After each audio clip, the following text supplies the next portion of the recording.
Ukraine और रूस के विवाद के बीच एक बार फिर रूस की तरफ से दावा किया गया कि वो यूक्रेन की सीमा के पास मौजूद अपने टैंकों को वहां से हटा रहा है, लेकिन उसकी इस बात पर अभी कोई भी यकीन करने को तैयार नहीं। और इसके पीछे की वजह यह है कि इसमें पहले भी रूस ने यूक्रेन की सीमा से पीछे हटने का भरोसा दिया था, लेकिन अभी तक उसकी सेना यूक्रेन की सीमा पर ही मौजूद है। जो इसके बाद अमेरिका ने इस बात का संदेह जताया था कि कभी भी रूस यूक्रेन पर हमला कर सकता है, लेकिन एक बार फिर रूस ने इस बात का भरोसा दिया कि वो यूक्रेन सीमा से अपने टैंकों को हटा रहा है। लेकिन जमीनी स्तर पर जब तक ऐसा नहीं होता तब तक वहां के जो युद्ध के हालात हैं वो बने हुए नजर आते हैं।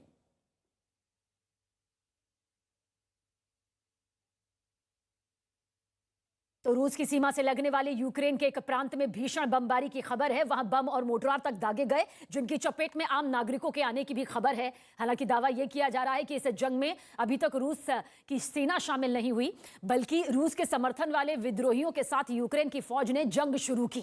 खबर है कि विद्रोहियों के साथ सालों से सीज फायर था, जो अब टूट चुका है।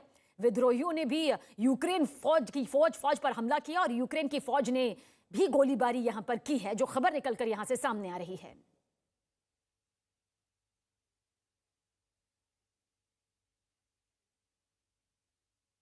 तो यूक्रेन के एक प्रांत में भीषण बमबारी के बाद रूस के रक्षा मंत्रालय ने एक वीडियो जारी किया, जिसके जरिए दावा किया गया कि रूसी सेना यूक्रेन की सीमाओं से वापस लौट रही है।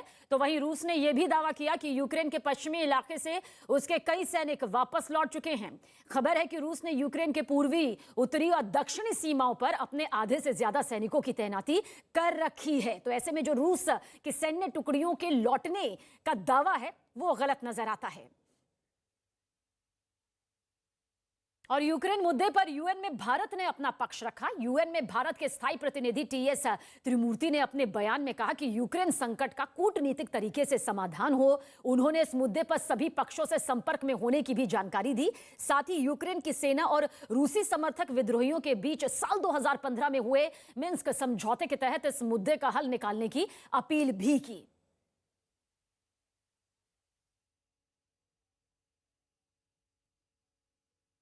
Accordingly, we urge all parties to continue to engage through all possible diplomatic channels and keep working towards the full implementation of the Minsk agreements. और यूक्रेन रूस में चल रहे घमासान के बीच कई भारतीय छात्र यूक्रेन में फंसे हुए हैं। ऐसे में इन छात्रों के परिजन अपने बच्चों की सुरक्षा को लेकर काफी परेशान हैं। यूपी के अमरोहा से मेडिकल की पढ़ाई करने के लिए यूक्रेन गई अंजलि के परिजन सरकार से उनकी बेटी को सही सलामत भारत लाने की गुहार लगा रहे हैं।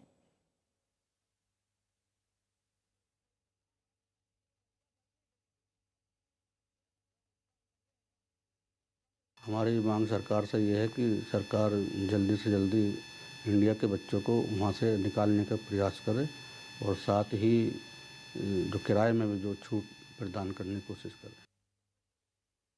यूक्रेन पर रूस के हमले की आशंका ने यूक्रेन में रह रहे बिहार के लोगों की चिंता भी बढ़ा दी। बिहार के रोहतास के रहने वाले अमित कुमार भी यूक्रेन में फंसे हुए हैं। अमित पिछले 27 साल से यूक्रेन में रह रहे हैं, लेकिन अब यूक्रेन और रूस के बीच बढ़ते तनाव के बाद अमित को अपनी सुरक्षा का डर सता रहा है। अमित का कहना है कि यूक्रेन में हालात लगातार बिगड़ते जा रहे हैं। पिछले 27 सालों से यूक्रेन में रह रहा हूँ। जो स्थिति यहाँ युद्ध की बनी हुई है, थोड़ा माहौल डर और भय का है, लेकिन स्थिति अब अंडर कंट्रोल है। हमें भारतीय सरकार की तरफ से मदद मिल रही है और यूक्रेनियन सरकार जो है वो भी हमें मदद दे रही है। बाकी स्थिति यहाँ शांतिपूर्ण है और उम्मीद करता हूँ कि जो भी युद्ध की संभावना है वो खत्म हो जाए। और बिहार के वैशाली के रहने वाले शशिभूषण कुमार यूक्रेन में पिछले 3 सालों से एमबीबीएस की पढ़ाई कर रहे हैं। वहां बन रहे युद्ध के हालात पर उनका परिवार यहां दहशत में है। बेटे से परिवार की बात लगातार हालांकि वीडियो कॉन्फ्रेंसिंग के जरिए हो रही है, लेकिन वहां के हालात पर परिवार किस तरह से चिंता में डूबा है और यह चाहता है कि उनका बेटा जल्द से जल्द भारत लौट आए।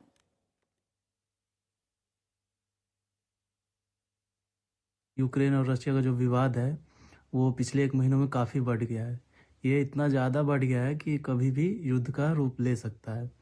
इसीलिए सभी पेरेंट्स, बच्चे जो यहाँ स्टूडेंट्स पढ़ रहे हैं, सब थोड़ा बहुत डरे हुए हैं, क्योंकि स्थिति भी वो संतोषजनक नहीं कही जा सकती है।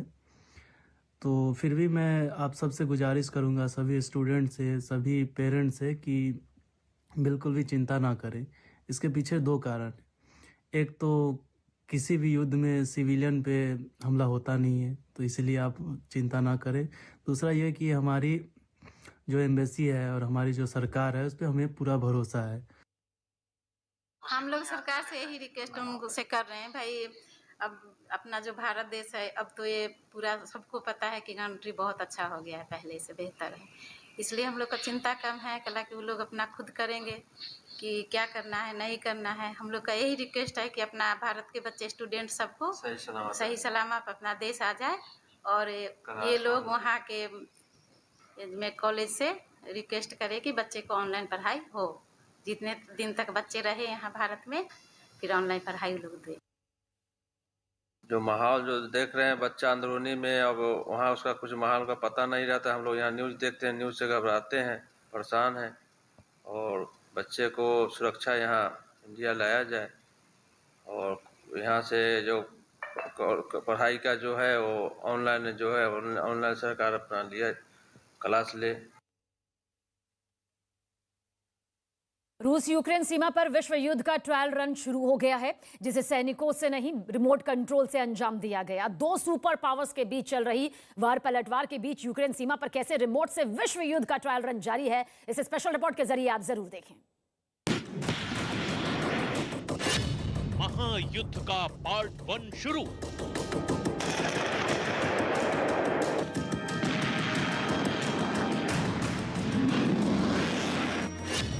आरंभ हो गया प्रचंड।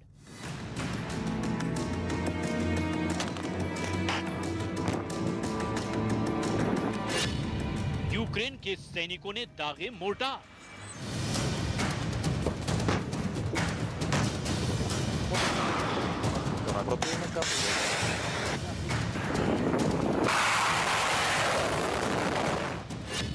पुतिन की सेना ने शुरू की बमबारी।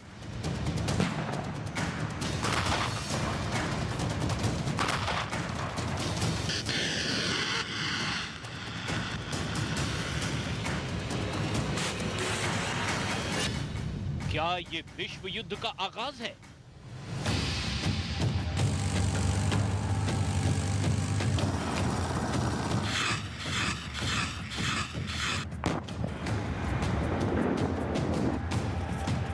वही हुआ जिसका डर था, वही हुआ जो दुनिया भर की खुफिया एजेंसियों की जुबान पर था।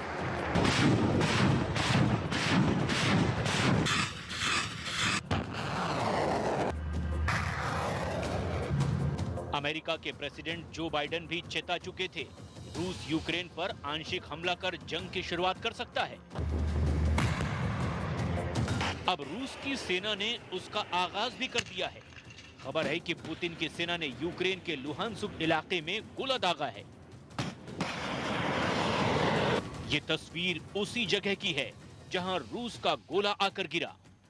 यूक्रेन के लुहानस्क में ये एक स्कूल की इमारत है जिसे रूस की सेना ने अपना निशाना बनाया है।